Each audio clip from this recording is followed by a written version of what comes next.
신명기 6장 1절부터 9절까지 이 말씀 속에 가정의 회복과 인성의 회복, 더 나아가서 국가사회 민족을 회복시키는 비밀이 들어 있습니다. 우리 6장 1절부터 9절까지 교독하면서 이 말씀을 받도록 합시다. 이는 곧 너의 하나님 여호와께서 너희에게 가르치라고 명하신 명령과 규례와 법도라. 너희가 건너가서 차지할 땅에서 행할 것이니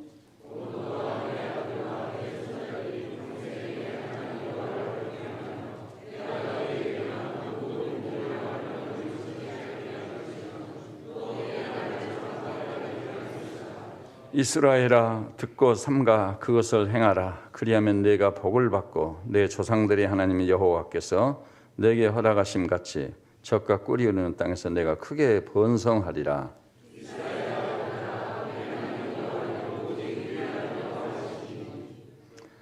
너는 마음을 다하고 뜻을 다하고 힘을 다하여 내 하나님 여호와를 사랑하라.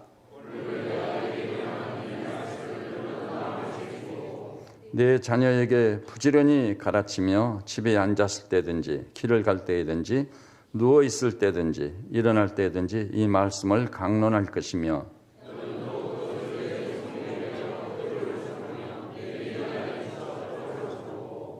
같이 보십시다. 또 내 집 문설주와 바깥문에 기록할지니라. 아멘. 착석해 주십시오.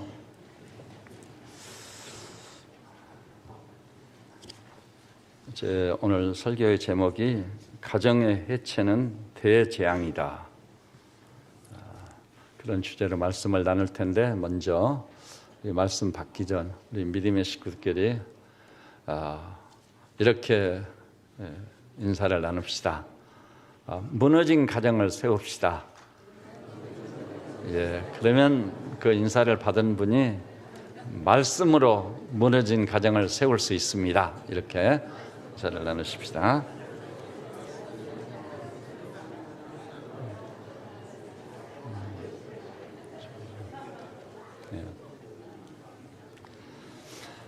또 예배에서 교제의 차원에서 서로 인사를 나누는 것은 훨씬 뜻이 깊다고 봅니다. 가족적으로 앉으신 분들은 먼저 자녀들이 부모님께 아버지, 어머니 하나님의 은혜가 풍성하기를 바랍니다. 그러면은 또 아버지, 어머니도 너에게도 위에 계신 하나님께서 한량없는 은혜 주시기를 바란다 하고 인사를 좀 가족끼리 좀 또 가족이 옆에 안 앉아 계시면은 옆에 계신 분하고 나누십시오.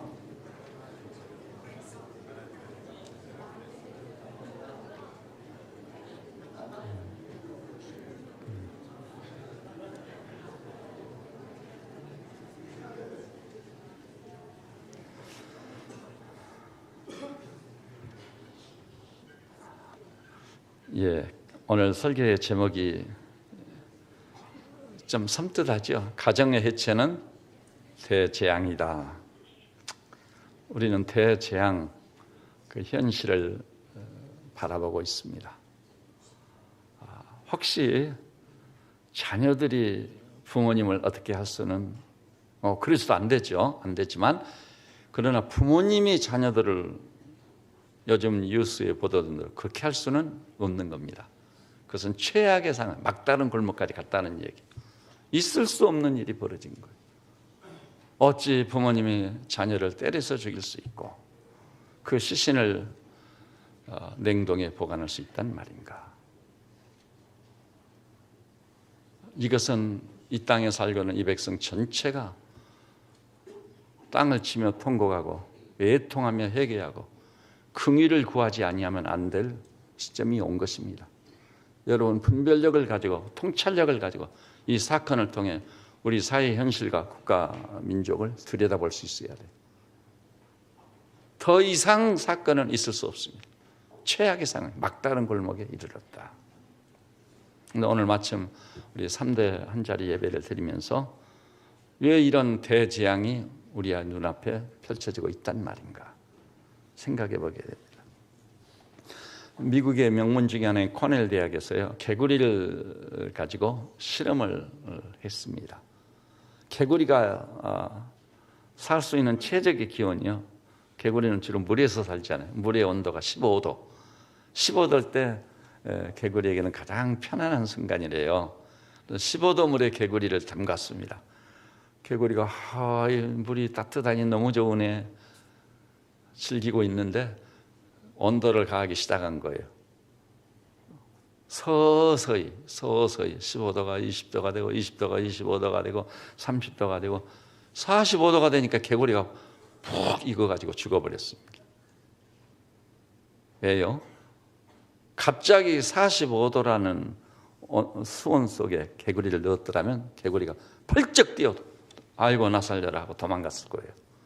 근데 그게 아니고 자기가 편히 쉴 수 있는 최적의 온도, 수온 15도의 물에서 있는데 열을 서서히 가하니까 느끼지 못한 거예요. 온도의 상승을 전혀 알아차리지 못한 거예요. 자기가 푹 익어가지고 삶아지는데도. 그래서 마침내 개구리의 생명이 종지부를 찍게 된 것입니다. 서서히 온도를 높였다, 수온을 높였다, 이게 대단히 중요한 말이에요. 서서히. 우리 인간이요, 개구리와 똑같아요. 서서히 무엇이 진행되게 하면은요, 느끼지를 못하는 거예요. 깨닫지를 못하는 거예요. 사망이 눈앞에 닥쳤는데, 파멸이 눈앞에 닥쳤는데 전혀 느끼지 못하는 거예요. 그런데요, 이를테면 우리 식생활을 하죠. 식생활이 건강에 너무 중요하다는 것을 아시죠? 근데 식생활이라는 것은요, 서서히 진행되게 만들어요. 병발이 됐을 때는 치유가 어렵게 되는 거예요. 서서히 진행되니까 감지를 못하는 거예요. 그런데 이 서서히 진행되면서 치명타를 가하는 것들이 많이 있는데 그 중에요, 가장 치명적인 것이 뭐라고 말한 줄 아세요? 학자들이 가정의 해체다. 가정이 서서히 해체되면서 그 결과 나타나는 현상들이 두렵고 떨림나는 것인데 서서히 진행되니까 모르는 거예요. 어느 날 갑자기 왕창 무너지는 거예요. 그래서 특히 우리 조국 대한민국에 대해서 엄청난 애국심을 가지고 집요하게 추구를 해서 논문을 쓴 분이 있어요. 그분이 쓴 책은 지금까지 40여 권에 달았지만 책 한 권 한 권이 명저입니다. 그럼에도 불구하고 그 논문만큼은 불신사회까지 지대한 영향을 끼쳤습니다. 동아일보에서 중앙일보에서 계속 연재를 했었거든요. 그 반향이 대단했습니다. 그분이 현명수 박사라는 사람이에요. 이 사람은요, 유명한 서부의 그 신학교 탈봇에서 기독교 교육학을 전공해 박사학위를 받았어요. 그런데 우리 조국 대한민국이 직면한 문제가, 또 미국이란 거인이 직면한 문제가 기독교 교육학을 전공해서 학위받은 그것으로 해결될 수 없다는 걸 알게 돼요. 특히 우리 대한민국을 대상으로 해서 연구의 연구를 거듭했습니다. 근데 그분이요, 그분만이 할 수 있는 일이죠. 미국의 LA에 가면은 유대인 공동체가 있어요. 그 공동체에 살고 있는 유대인 랍비들과 아주 친밀하게 지냈어요. 아주 의도적으로, 계획적으로 우리 조국을 위해서, 또 이 시대의 교회를 위해서. 대한민국은요, 학교 교육이 완전히 무너졌습니다. 여러분 아시나요? 교육의 수장을 지내는 분들, 서울사대 정범모 박사, 정원식 박사, 총리까지 했죠. 또 서울시 교육감지는 문용년 교수, 서울대 명예교수죠. 세계적인 교육학의 권위자들입니다. 그들이 학교 교육을 책임졌는데도 가면 갈수록 심화되고 악화돼요. 이제는 학교가 아수라장이 돼버렸어. 안심하고 맡길 수 없는 것 중에 하나가 학교예요. 도대체 이 문제의 발단이 무엇이냐? 원인을 규명해야 해결책이 나오는 것 아니에요. 그리고 국민 전체가, 교회도 예외가 아니에요. 예외 없이 세상 논리를 따라가고 있고, 교회 안에서 많은 문제가 일어나고 있어요. 수많은 교회들이 주일학교가 사라지고 문을 닫았어요. 우리 교단도 제일 큰 교단이에요. 교회 수가 13,000교회. 엄청난 교세거든요. 그런데 50%가 주일학교가 사라져 버렸어요. 목사님들도 자기 자녀를 주일학교 보내고 싶은데 주일학교가 없으니 아이를 어디다 맡긴단 말입니까? 도대체 이런 엄청난 재앙의 원인자가 무엇이냐? 이것을 가지고 고민을 해야 될 텐데 더러 고민을 하는 것 같지만 해결책은 제시되지 못하고 있어요. 오히려 교육의 현장에 더 문제 많은 아수라장이 되어 있다는 거 여러분 잘 아실 겁니다. 근데 그 현영수 박사가요, 유대인 공동체 양해를 얻어서 들어가가지고 이방인을 수용 안 해요. 들어가가지고 20년 동안 랍비들과 유대인들과 생활, 그 가정들을 면밀하게 현미경적으로 다 들여다봤습니다. 그 결과 진정한 해결책을 거기서 얻었습니다. 어디서? 유대인 공동체, 다른 말로 바꾸면 구약의 하나님의 백성인 유대인 사이에서 발견하게 된 거예요. 구약의 하나님의 백성이 유대인입니다. 우리 신약의 그리스도인들이요, 유대인들을 가소평가하고 있어요. 말 한마디로 그 사람들은 그리스도가 없고 율법이나 믿는 자들이다. 그렇게 한마디로 요약해서 그들을 평가할 수 있을까요? 아닙니다. 현실적으로 유대인의 그 복됨과 영광스러움 때문에 전 세계가 지금 경악을 금할 수 없는 거예요. 자, 여러분이 한번 문답식을 해봅시다. 작년에 노벨상 수상자가 몇 명이라고요? 몇 명이에요? 아니, 제가 후치하게 얘기했는데 설계를 이렇게 들으면은 어떻게 되겠습니까? 유대인, 작년에 노벨상 수상자가 몇 명? 8명이요. 그 중에 유대인이 몇 명? 6명. 이럴 수가 있어요. 유대인은 인구 밀도로 보자면, 인구 비율로 보자면 0.2%밖에 안 돼요. 수혜칠 가치가 없어. 유대인 찾아보기 아주 어려워. 우리나라에서는 유대인이 어디 있는가 우리 알지도 못해. 그런 유대인들이 8명 중 6명 노벨상을 수상했다. 과학의 지존이 누구라고요? 아인슈타인. 도대체 이럴 수가 있는가? 발명의 지존? 에디슨. 여러분이 다 전할 수 있어야 돼요. 듣고 그 자리에서 괜찮네, 들을만하네. 거기서 끝나면은요, 설교자의 의도, 이 말씀을 선포하게 되면 우리 아버지 하나님의 의도하고 전혀 다른 거예요. 전할 수 있으셔야 됩니다. 발명의 지존 에디슨. 여러분, 강릉에 가면 에디슨 박물관을 반드시 가보라고 했죠. 여기 가본 분들 한번 손 들어보세요. 우와, 이렇게 영적 지도자의 말을 듣지 않는다니. 이것이 이 시대의 병폐예요. 병폐. 사도 바울 일행이 뭐라고 했죠? 너희가, 한번 따라서 해보세요. 너희가 우리가 전한 말을 하나님의 말씀으로 받았으니 잘하였도다. 여러분, 그 영적 지도자가 궤도에서 이탈만 하지 않았다면 그는 하나님의 종입니다. 말씀을 맡은 사역자입니다. 엄청난 각성과 통찰력을 가지고 말씀에 의지해서 성령의 도우심을 받아 현실을 평가하고 판단해서 선포하면은 그 말씀을 엄청난 각성을 해가지고 들어야 돼요. 들어야 돼. 그리고 순종을 해야 돼요. 듣고 좀 괜찮거나 은혜 받았네. 이렇게 끝나면은요, 아무 의미가 없어요. 지키는 데까지 가야 되는 거예요. 에디슨 박물관 앞으로 수개월 내에 반드시 다녀오십시오. 그래서 봄쯤 돼서 제가 여쭤보면 온 교우들이 손을 들면 나도 다녀왔습니다.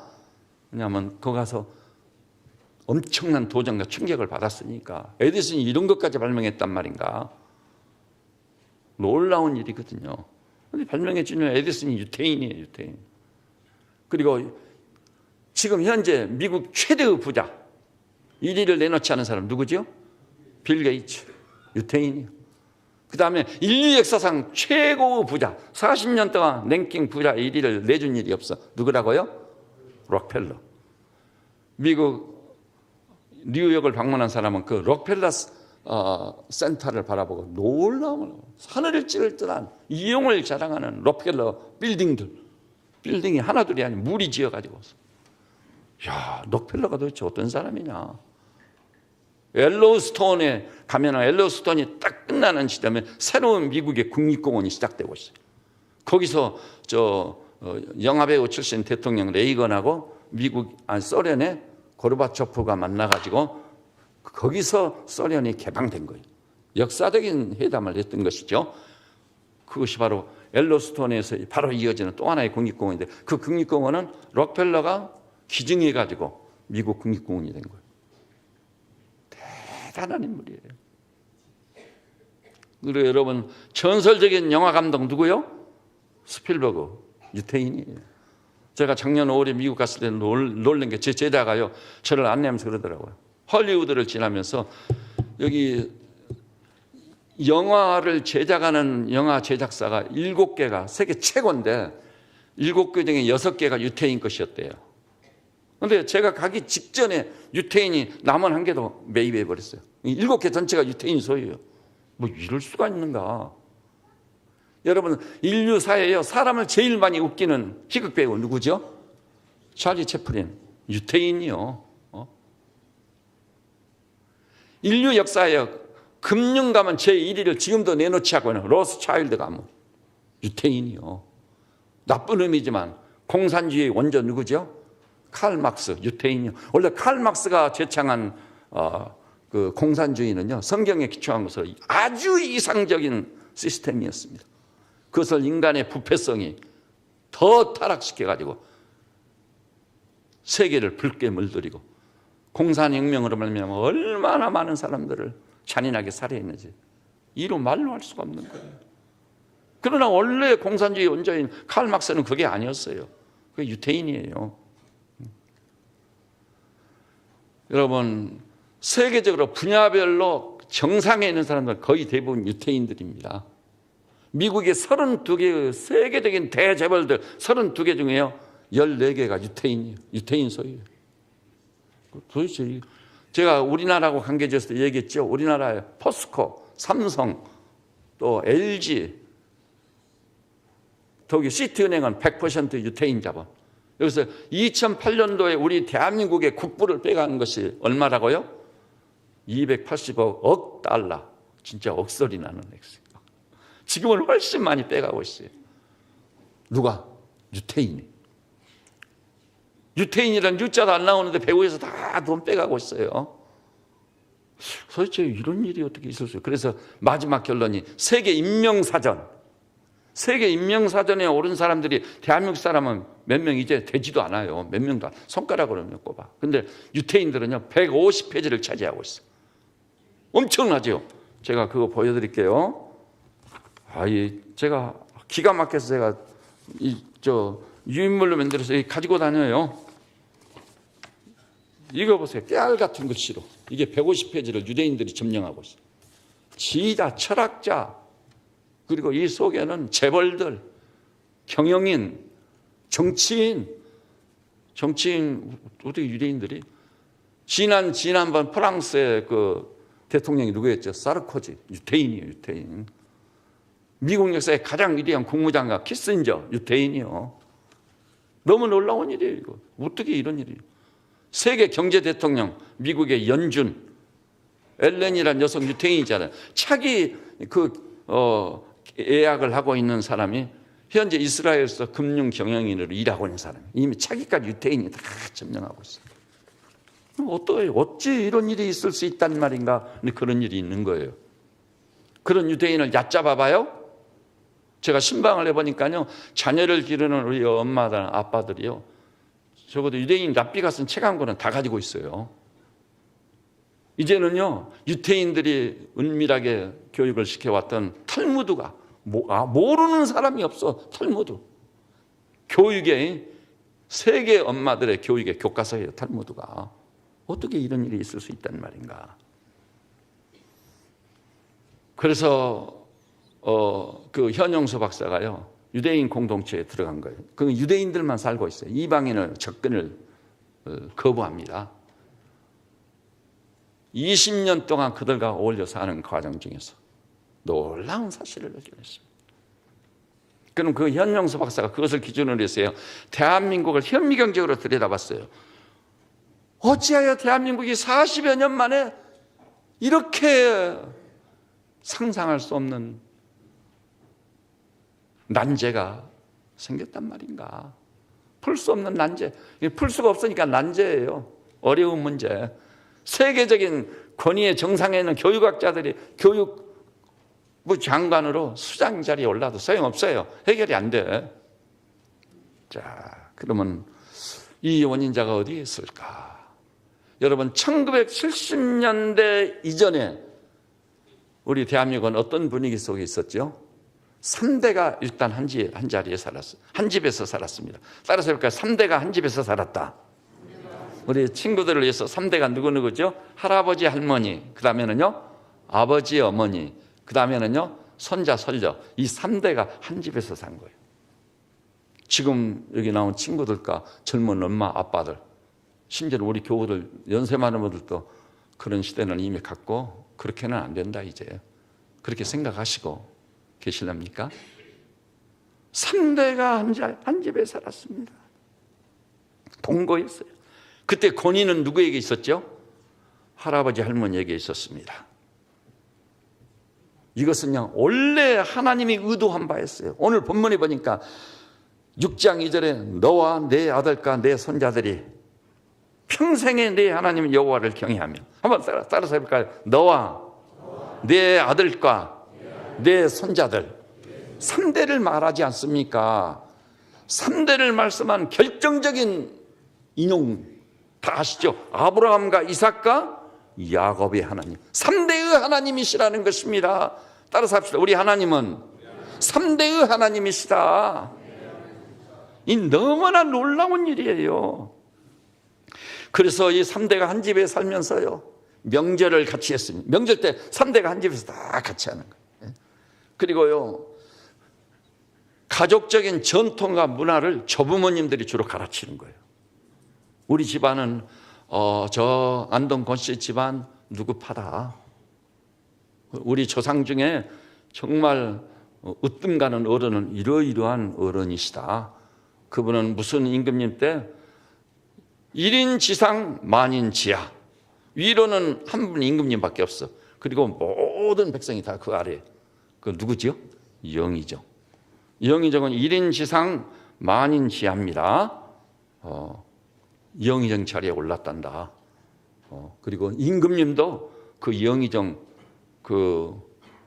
안동 권씨 집안에 그 출신인 영의정을 함부로 하지 못하고 항상 그 고견을 듣는 거. 고견을 명재상이었다. 그래서 자긍심과 자존감이 쫙 올라. 우리 몇 대 조상님이 영의정을 지낸 어른이시구나. 그리고 명재상이셨구나. 참 놀라운 일이에요. 놀라운 일. 그래서 가족 간에 질서가 있었습니다. 거기서 질서라는 걸 배우는 거예요. 가족 간에 사랑이 있었습니다. 사람이 고단한 삶을 살다 보니까 문제가 없을 수는 없었어요. 그럼에도 불구하고 3대 가족 공동체 안에서 다 용해됐어요. 따뜻한 정이 분위기로 자리를 잡았습니다. 그리고 그 시대를 추억해 보면 여기 나이 드신 어른들 기억할 거예요. 3대가 한 집에 모여 살면서 잊을 수 없는 추억거리들이 남아요. 이번에 저희 집에 가족 모임을 가졌거든요. 그래서 이모님들, 살아계신 이모님들 다 초청하고 애숙모님 초청해서 그 다음 날은 이제 우리 친가로 고모님 요양원에 계신 찾아뵙고, 그런데요, 지나간 일을 이제 들추어냈습니다. 너무나 아름다운 추억들이 많아요. 그때는 그랬었는데, 지나간 추억이 못내 아쉬워. 추억으로 끝나버렸으니까. 명절에 모여서 어떻게 했던가. 식사도요, 제가 저희 애가댁에 가서 1년을 살았거든요. 근데 식탁을 어떻게 차리냐면요, 저희 애조부님하고 저하고 손자하고 둘이 겸상을 해주는 거예요. 저하고 우리 애조부님 모시고 제가 애조부님이 제일 좋은 자리 아랫목에 앉으시고 저는 그 상 이쪽에 앉아가지고 식사를 같이 나누는 거예요. 그리고 큰 원탁 식탁을 놓고 다른 가족은 거기 전부 둘러 앉아서 식사를 하시고, 근데 밥을 먹으면서 마을 이야기, 농사 짓는 이야기, 또 이웃 이야기, 날마다 부딪히는 이런 얘기들을 밥상에서 다 나눠 이 얘기를 주고받으면서 그때 그 화제거리들이 지금도 기억에 생생하게 남아있어요. 성묘도 같이 갑니다. 여러분 지금도요, 문중에 따라서 음력 10월에는 자기 선산에서 뭘 모시죠? 시제를 모신다고 하죠. 거기 한 번씩 가보세요. 시제를 모셔요. 지나간 유물이라고요? 그 일가들이 자리를 다 같이 해가지고 뭐 조상 묘지에 뭐 절하는 것까지는 우리가 동의할 수 없지만 거기서 음식도 나누고 서로 교제를 나누고. 근데 지금은요, 어림없습니다. 제가 목회하다가 보니까 누구라고는 말 안 하지만 우리 교회 출신 장로님이 한 분 있어요. 다 크리스찬인데요, 부모님 묘지에서 만나가지고 일종의 가족 식당 마치고는 내려와서 식당에서 밥 먹고 자기 갈 길로 가버리는 거예요. 그 가정을 들여다보면 장남이 너무 힘들어가지고 장남 자리 사표내버리고 그 자리만 딱 오고 그 다음에는 남남이야. 그 다음에 또 한 분, 그분도 지금 장로님, 권사님 돼가지고 있어요. 그분 집안도 모이는 얘기를 들어보니까 어림없어요. 묘지에서 만나가지고 인사치레하고 그리고 식당에서 밥 먹고 헤어져 버리는 거예요. 가정의 완전한 해체. 근데 이렇게 원래 70년대까지는 3대가 한 집에서 동거했었다. 바글바글 하는 거예요. 그리고 거기서 조부모님이 전통적인 윤리와 법도를 익혔습니다. 손자, 손녀들을 데리고 가문의 뿌리는 어디에 있었죠? 족보를 꺼내가지고 어려우니까 한문으로 써진 건데 이 어른이 어떤 분이시고 이 어른은 어떤 분이시고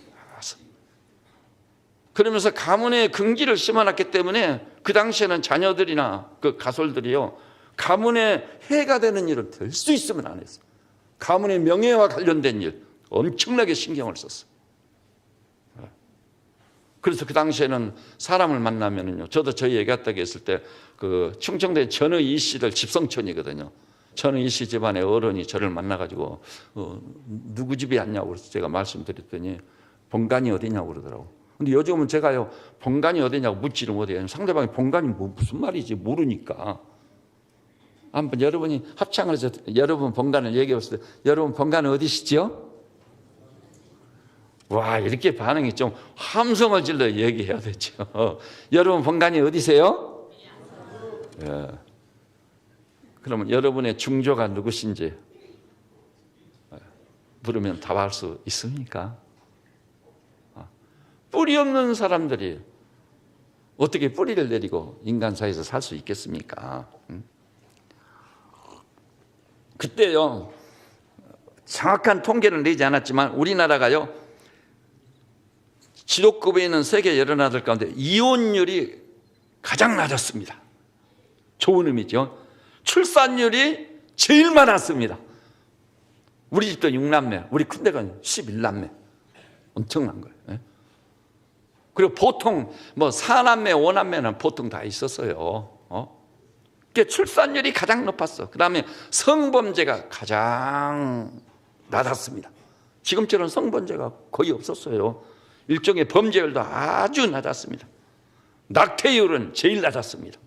좋은 의미에서는 거의 뭐 첫째 자리를 넣지 않은 거예요. 얼마나 놀라운 나라였습니까? 그리고 경제적인 어려움과 생활의 불편은 있을지언정 백성 전체가 행복했어요, 불행했어요? 엄청 행복했습니다. 결혼잔치를 하려지만 온 마을 축제야, 축제. 저도 마을에 뭐 형들이나 누나들도 결혼한다 하면은요, 학교 끝나고 우리 집으로 안 가요. 결혼하는 그 집으로 갑니다. 그러면 엄마들이 거기서 전을 붙이고 음식을 하다가 자기 자식 오면 다 먹을 거 챙겨서 줍니다. 이거 먹고 가서 놀라고. 저녁 때는요, 거기서 음식까지 싸줘가지고 그거 아주 가족끼리 또 즐기는 거예요. 콩나물도 시루치 나다가 드리고. 그리고 농산일이 보통 많지 않지 않아요. 근데 농산일도 어떻게 해버렸죠? 오늘은 당신네 논 모심기, 내일은 우리 집 너네 모심기. 그래서 서로 그 품앗이라고 하죠. 품앗이라는 용어가 지금은 사실상 흔적도 없이 사라진 상태입니다. 그러니까 서로 돕고 서로 협력해서 너무나 아름답고 행복한 공동체를 이루었었는데, 그런데 문제가 생기기 시작해요. 1980년대가 되면서 무슨 일이 시작됐냐면요, 이 소위 서양 문화가 막 집중적으로 밀려오기를 시작했어요. 서양 문화의 특징이 뭔지 알아요? 극단적인 개인주의, 이기주의. 나밖에 몰라. 이웃이 죽는지 사는지. 아파트 사는 옆집에서 사람이 죽은 지가 3개월이 됐는데도 죽은지도 모르고, 그리고 미국식 교육 시스템이 우리에게 들어왔습니다. 물밀듯이 밀려왔어요. 그런 결과 어찌 됐습니까? 이 사람들이 우리 대한민국이 가지고 있던 소위 3대가 한 집에 사니까 수직적이지 않아요. 조부모님 계시고 부모님 계시고 손자 손녀가 있고 수직적이요. 그리고 전통적으로 역사적인 조상님들이 계시고, 그래서 이 수직적인 문화, 우리 조국의 문화는 아주 열등한 것으로 간주해 버렸어요. 그것은 이제 버려야 될 것으로 생각해 버렸어요. 그게 다 버려야 된다고 난리였어요. 그 대신요, 서양 것은 다 참신하고 좋은 것이다. 서양을 배우기 위해서 사력을 다했습니다. 그래서 당시에 유행한 영화가 뭐죠? 도시에 사람들이 농촌에 사람들이 많이 살고 있으니까 농민들이요, 자기 논밭을 팔아가지고 자식을 어디로? 도시로 유학을 보내는 거예요. 그래서 저도 중학교를요, 도청 소재지로 왔습니다. 도청 소재지로 와서 도청 소재지에서 공부할 만한 여건이 안 되는데도 어거지로 밀어가지고 그래도 도청 소재지 가서 공부하고, 사람은 나면은 서울로 보낸다고 하는데 내중에는 서울로 진출해야 된다.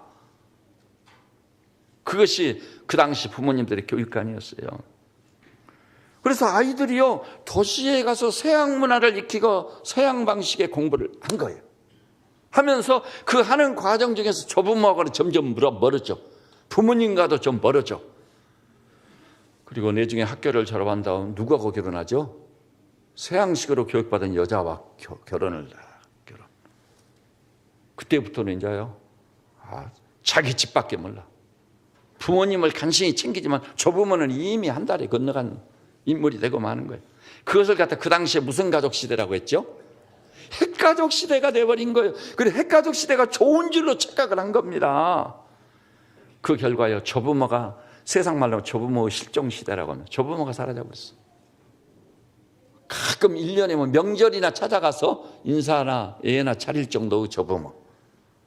그래서 그리고 교육으로 말하자면요, 3대가 한 집안에서 살 때는요, 인성교육이 저절로 이루어졌어요. 어른을 존중하고 예의를 지키고 이웃과 더불어 살고 서로 품앗이 하면서 서로 돕고 협력하고, 이게 인성의 기본인데, 인성이란 뭐죠? 사람인 자, 성질 성자. 우리는 동물이 아니요, 하나님이 그 형상을 따라 지음받은 인간이요. 인간에게는 동물 같다는 인성이라는 게 있어야 돼요. 위아래 알아볼 줄 알고, 수평적으로 이웃을 챙길 줄 알고, 위로는 궁극적으로 하나님을 사랑하고, 우리 수평적으로 이웃을 내 몸처럼 사랑하는 이런 놀라운 인성이 있어야 그 인간이고, 그 결과가 자꾸 행복해지는 건데, 완전히 그 인성 교육은 전혀 없고, 이제 학교 가서 뭐만 배우는 게 IQ 중심의 교육. IQ, 성공 지향주의, 목표를 달성하기 위해서. 정말 그런 가운데 서서히 가정들이 해체되기를 시작한 겁니다. 그러다가 1990년대에 돌아서, 그래서 80년대는 누가 실종됐죠? 가족 중에 조부모님이 여전히 그 위치에 계시지만은 조부모님과의 관계가 사실상 단절된 거예요. 그런데 이제 1990년대에 돌아가지고는요, 이 자녀들이 학교 공부, 서양식 공부를 더 열심히 해가지고 유학도 가고 출세도 하고 해야 되겠는데, 그래서 공부만 잘하면 된다 해서 자녀들이 어디로 내몰렸죠? 여러분 기억하시죠?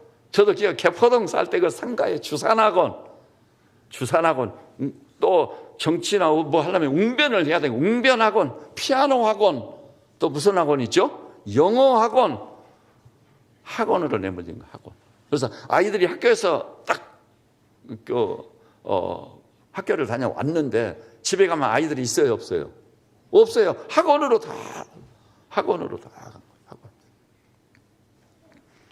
그래서 그것을 뭐라 그러냐, 자녀의 실종 시대. 자녀들이 사라졌어. 집에 없어. 다 학원으로 떠돌이가 돼버려. 떠돌이. 거기서 무슨 인성교육이 이루어지겠어요? 거기서 무슨 인간된 인간으로서 교육이 실현될 수 있겠습니까? 그리고 점점요, 가정이 누구 중심? 자녀 중심이 되는 거예요. 자녀가 최고예요. 부모보다도 교사보다도 자녀가 더 중요한 존재가 돼버린 겁니다. 그러다가 이제 2000년대 이후, 얼마 안 됐지. 2000년대 이후는요, 그 자녀를 공부를 더 많이 시켜서 출세를 시켜야 되니까 자녀를 데리고 미국 유학을 가는 거예요. 유학. 그래가지고 이제 이렇게 아빠만 한국에 남아서 돈을 벌어서 보내주니 그거 무슨 시대라고? 기러기 아빠 시대.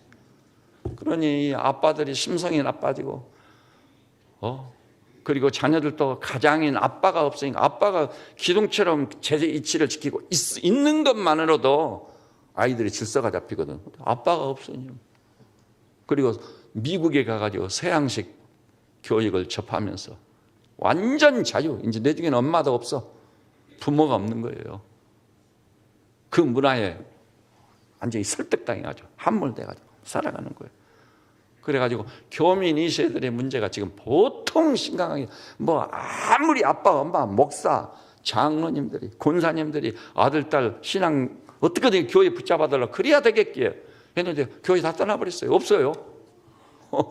제법 큰 규모가 있는 교회도 제가 가보니까 집회 인도자 가봤더니 주일학교가 사라져버렸어. 어떻게 된 겁니까? 했더니 애들이 교회 안 나오는데 교회 다 떠났대요. 아무리 해도 안 되는 거예요. 여러분, 그래서요, 2000년대 이후 어떤 일이 벌어졌냐면요, 이렇게 엄마는 아이를 기르고 교육시키다가 미국으로 와버리고, 또 국내에서는 어떤 일이 벌어지죠? 치맛바람이라는 거. 요새는 그런 말도 이제 쓰지도 않아. 엄마들이 그냥 학교로 어디로, 학원으로까지 막 찾아다니는 치맛바람을 일으킨 거예요. 그리고 이제 산업화 문제로 직장 문제가 생기고 그러다 보니까요, 부부들이 별거 시대가 온 거예요.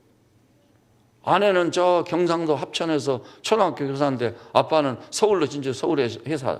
이렇게 주말 부부가 많아졌어. 주말 부부가 아주 많아진 거예요. 많이 알고 계시죠? 주말 부부. 이 중에도 계실 수 있을 거예요. 그런데 그것이 습관화되니까 남편도 좀 귀찮은 존재가 돼요.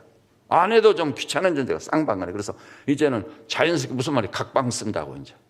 각방을 쓴 사람들 잘 들으세요. 그거 좋은 게 아닙니다. 성경에 보니까 기도하는 것 뒤에는 분방하지 말라. 그게 하나님이 옳으십니다, 여러분.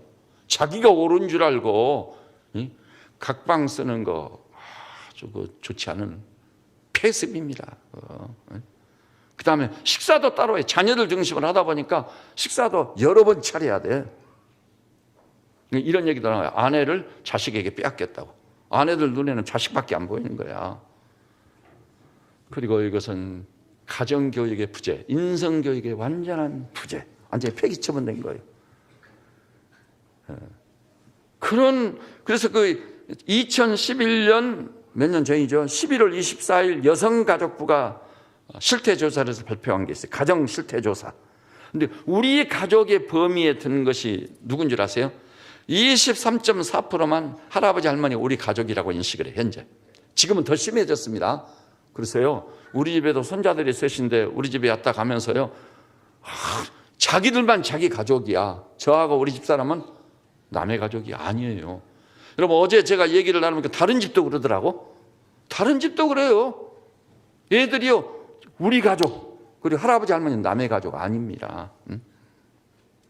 23.4%만 2011년 연말 통계입니다. 그런데 지금 어찌 됐겠어요? 훨씬 상황이 악화되어 있어요. 그 다음에 일반적으로 국민들이요, 26.6%만 친손자나 친손녀를 가족으로 인식해. 그리고는 내 가족이 아니라고 생각을 해요. 이렇게까지. 이것을 뭐예요? 가족의 완전한 해체다. 몇 년 만에? 40년 만에 가족이 해체되는, 서서히 해체되어 버렸어요. 그 결과는 어찌 됐습니까? 수직 문화, 인성을 길러주는 수직 문화, 따뜻하고 따사롭고, 아빠한테 야단 맞으면 할머니 가서 손을 잡아주고, 아빠가 너를 미워서 그런 게 아니야, 이렇게 위로해주고 품어주고 말이죠. 할아버지가 엄하게 기르면 엄마가 또 부드럽게 품어주고. 하여튼 가족의 그 얽히고 설킨 아름다운 가족의 그 정겨운 것이 이제는 찾아보기 어렵게 됐어. 그리고 이와 같은 것은요, 사람들을 어디로 내몰게 된 거죠? 이 가정의 해체 과정 중에서 수평문화로 내몰아 버렸어. 수평문화. 수평문화가 뭔가요? 권력, 명예, 돈, 뭐 기타, 어떤 얼마 전까지는 뭐죠? 컴퓨터에 인터넷에 노출돼서는 안 된다 해가지고 난리였어. 근데 지금은 이제 인터넷에 어디로 가버렸어. 이제 뭐죠? 다 스마트폰 가지고 있어. 스마트폰 몇 번 딱딱 누르면 못 봐서는 안 될 영상까지 모조리 다 나와버리고 있어. 어떻게 제어할 방법이 없어. 그런 결과가 지금 어떻게 되는지 알아요? OECD 국가 중에서 자살률이 대한민국이 제1위요. 나 도대체 어떻게 나 이렇게 돼버렸을까? 하루에 몇 명이 자살한다고요? 43명이 자살해버리고 있어. 그 다음에 자살은 안 했어도 자살 충동을 느끼고 자살을 시도한 사람이 부지기수예요. 부지기수 지금. 이게 어떻게 된 거예요 이게? 이래도 국민들이 정신들을 못 차리고 있어. 학교에다가 이제 맡길 수가 없다는 것을 다 알고 있죠. 그 다음에요. 너무나 놀라운 것은요. 이 이혼율이 세계 제1위가 돼버렸어. 얼마 전까지는요. 우리나라가 이혼율 제2위였거든. 근데 1위를 탈환해버렸어. 그 다음에요. 성범죄가 세계 1위가 돼버렸어. 미국보다 더 심해졌어. 성범죄. 아무 데나 함부로 못 가. 지금 시대가. 그 다음에 일반 범죄율이 세계 제1위가 됐어. 낙태율이 세계 제1위가 돼버렸어. 그리고요. 반대로요. 출산율은 세계 꼴찌예요. 지금 우리나라 국가적인 제일 큰 문제가 뭐죠? 출산율이 꼴찌가 된 거예요.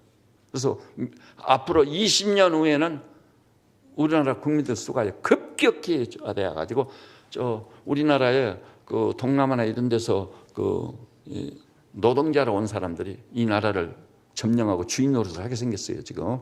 그래도 정신을 못 차려요, 지금. 그 다음에 조사해 보니까 행복지수가 세계 꼴찌요.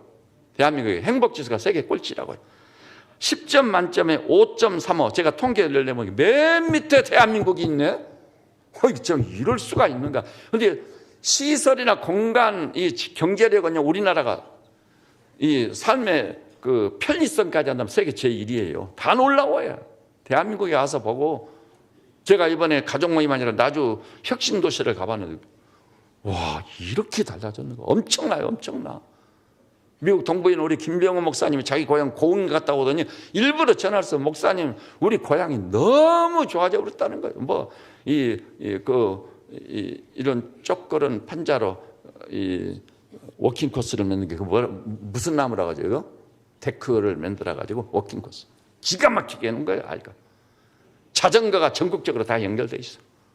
이제는 물 부족 국가로 분류됐었는데 물 부족도 면할 수 있게 됐으니까 4대강으로 물을 확보해가지고 그 물을 제대로, 그래서 그렇죠. 충청도의 도지사가 누구죠? 충청부터 누구요?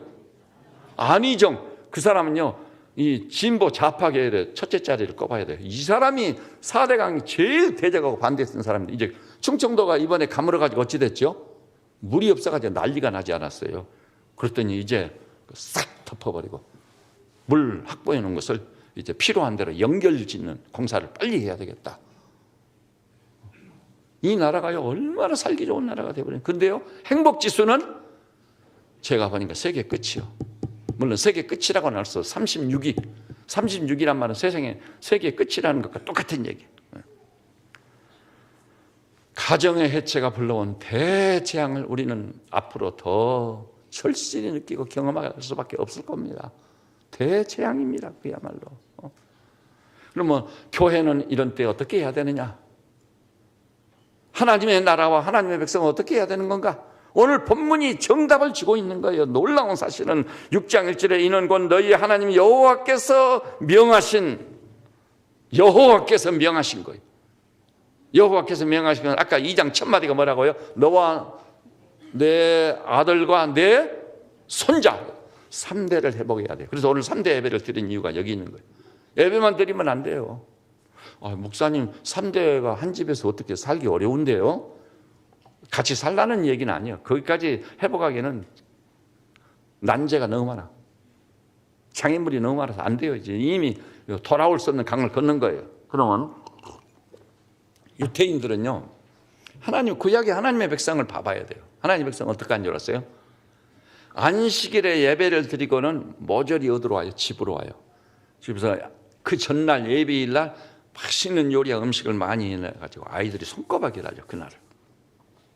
그날은요, 저녁 때 3시간 내지 4시간 동안 시간이 가는 줄 모르고 앉아가지고 조부모, 부모님, 자녀들 3대가 한 자리에 앉아가지고 그 음식을 즐기면서 장시간 동안, 그 다음에 장시간 동안 뭘 하겠죠? 자녀들은 부모님에게 물어요. 하나님이 그 훈련을 시켜놓으셨거든요. 가인아, 내 아와 아벨이 어디 있느냐? 물으시는 거예요. 또 아담과 하와를 향해서는 너희가 어찌하여 숲속에 숨어 있느냐? 내가 먹지 말라고 금지한 선악 알게 하는 실과를 너희가 어찌하여 먹었느냐? 우리 예수님께서 뭐라고 그러죠? 세상이 나를 향해 뭐라고 하더냐? 그 다음에는 뭐라고 하시죠? 너희는 나를 누구라 하느냐? 다 질문. 그런 유대인의 교육 방식, 이건 전부 질문이에요. 질문. 토론 방식. 그래서 학교도 의자 하나, 책상 놓고 양쪽에 둘이 마주 앉아가지고 질문하고 대답하고 질문하고 대답하고 토론 방식. 그것이 아주 어렸을 때부터 시작되는 거예요. 그럼 거기서 자녀들이 물어요. 아버지 혹은 할아버지, 특히 그들은 명절, 민족적 명절 있죠. 이를테면 유월절, 초실절, 불임절, 지나간 유대인의 모든 명절은 뭐죠? 역사예요. 그게 바로 전통이에요. 그래서 그걸 가지고 유월절은 어떤 날입니까? 하고 물으면요, 수백 번 들었는데도 또 질문하고 또 대답을 하는 거예요.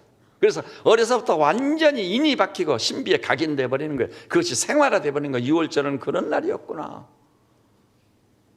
그런데 우리 대한민국 사람들은요, 2번 말하면 들으려고 하지 않아. 그래서 2번 말했으니까 잘 들어서 알거나 있을까? 물어보면 알지도 못하면서 안 들으려고 그래. 그때 다 한 얘기다, 다 들은 얘기다.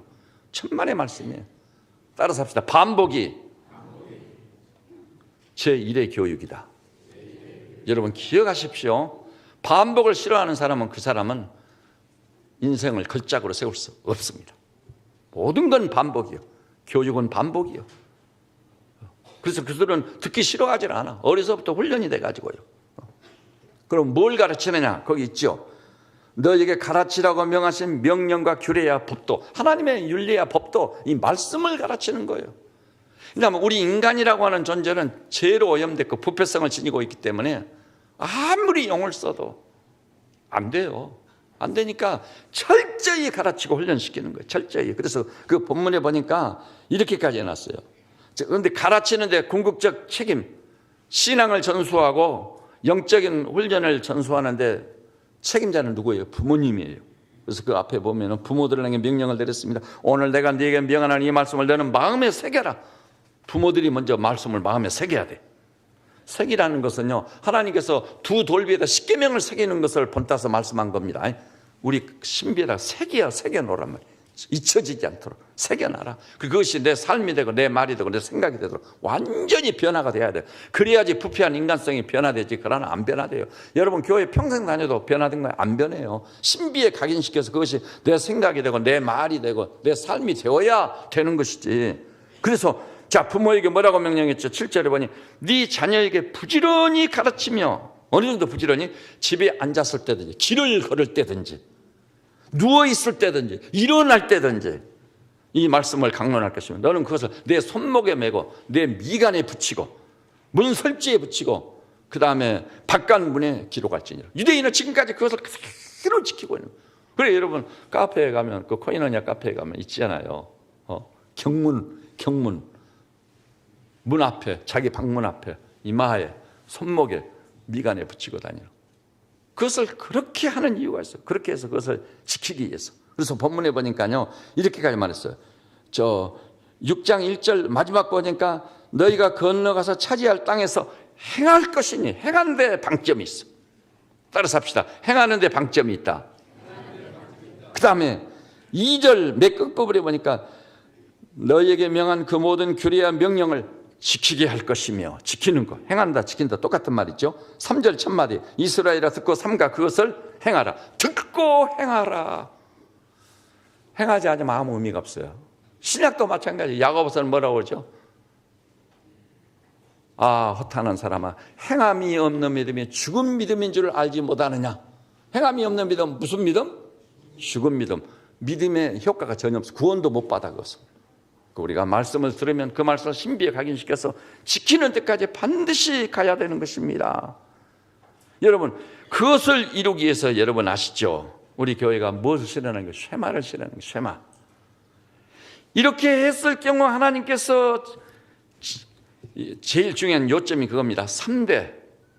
그래서 우리 교회도요, 우리 성도들께서도요, 주말에는 3대가 모이는 일이 힘쓰세요. 주일날 다 끝나고 집으로 돌아가면 3대가 모여요. 식당으로 가다니까 3대가 함께 모여서 자리를 같이 해가지고 먼저 부모님에게 자녀들을 위해서 베풀 말씀을 좀 주시라고 해서 딱 듣고, 우리 시대는 이렇게 살았느니라.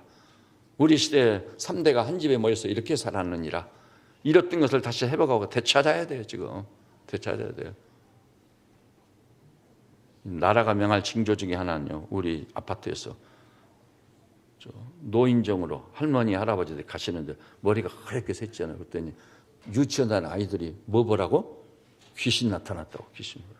이 나라가 망할 징조인 거예요. 이게 우리도 다 늙어가고 어른이 될 텐데 그렇게 머리가 센 할아버지 할머니들을 귀신에 비유할 정도로 그 나라가 망할 징조 중에 중요한 징조, 그런 조짐이 보이는 거예요 지금. 그런데 이렇게 제대로 3대를 회복하고 그 다음에 자녀들을 영적 제자로, 주님의 제자로 삼는 책임은 누구에게 기속돼요? 부모님에게. 그 쉐마의 철학 중에 하나가 제일 중요한 게 그거예요. 부모님. 그래서 부모님들이 자식 손을 잡고 와가지고 쉐마에서 유의무를 받아서 자녀들을 가르치는 거예요. 자녀들은 엎드려 배우는 위치에 있는 거예요.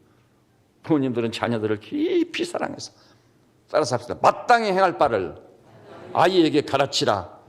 그리하면 늙어서도 그것을 떠나지 아니하리라. 그 아이 어렸을 때 가르쳐야 늙어서도 떠나지 않는단 말이에요. 자란 다음이요, 그 버스가 지나간 다음 손드는 격이 안 되는 거예요. 아주 어렸을 때 그때부터 가르쳐야 돼. 그러면 늙어도 그것을 떠나지 아니하고 그 윤리와 법도와 예의와 이웃과 더불어 사는 것과 사람다운 인성을 지니고 원만하게 바르게 그 인생을 엮어가고 살아가게 될 줄로 믿으시기를 바랍니다. 그런데 그 다음에 복은 하나님이 다 주세요. 그 본문에 보니까 2절 끝부분에 보니까 또 네 나를 장구하게 하기 위한, 장구하게 한다.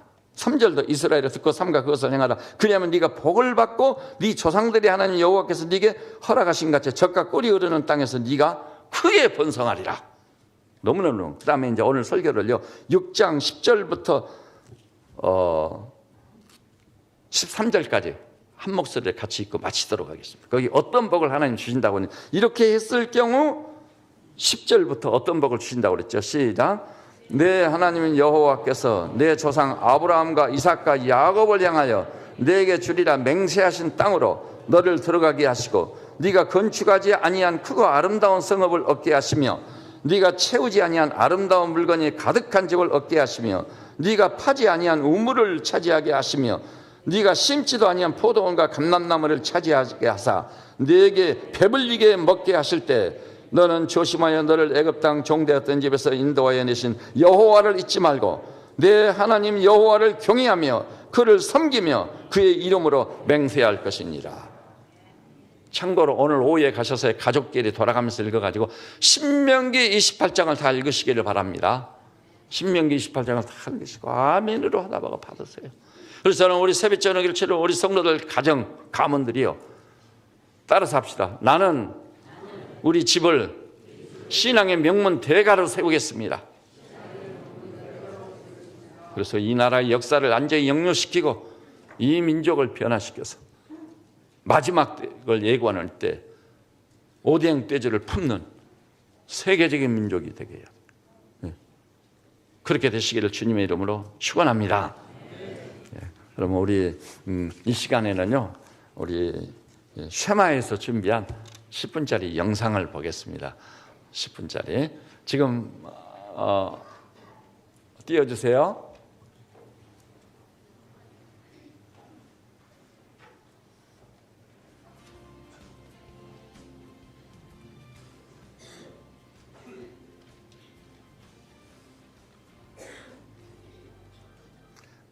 세마에서 어떻게 학습을 하고 있는지 한 단면을 보여주는 겁니다.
네, 우리 같이 한번 기도하십시다. 주님, 오늘 주님 존전에 왔습니다. 지난 일주일 동안 세상을 지나면서 바쁘기도 했습니다. 여기저기 마음을 빼앗기기도 했습니다. 어수선했습니다. 혼란스러웠습니다. 춥기도 했고 걱정스러운 일도 많았습니다. 그러나 주님 존전에 오므로 잠잠히 하나님만 바라게 하시고 지각에 뛰어난 주의 평강을 회복할 수 있도록 복 주셨으니 오직 믿음으로 살아 온 세상을 잠잠케 하고 주의 은혜로 삶의 전 영역에서 찬송하며 노래하며 달려가며 사는 종들로 영의 청춘을 회복시켜 주신 것 감사하고 찬송합니다. 특별히 가정과 가문들이 건강하고 바르게 세워져 이 어지럽고 폐역한 시대를 책임질 수 있는 신앙의 명문 대가를 이루어가고 이 백성과 이 민족이 신약의 그리스도인들로서 구약의 하나님의 백성 이스라엘을 능가하는 위대한 백성 하나님의 사람들을 되게 하여 주시옵소서. 이렇게 쉐마의 은혜를 주셔서 쉐마를 섬기는 모든 종들과 쉐마를 치료하는 부모님 혹은 자녀들이 마음을 같이하여 장차 우리 조국을 책임질 기둥 같은 일꾼들을 수없이 배출해내도록 복 주시옵소서. 예수님의 이름으로 기도드립니다. 아멘. 특성이 있습니다.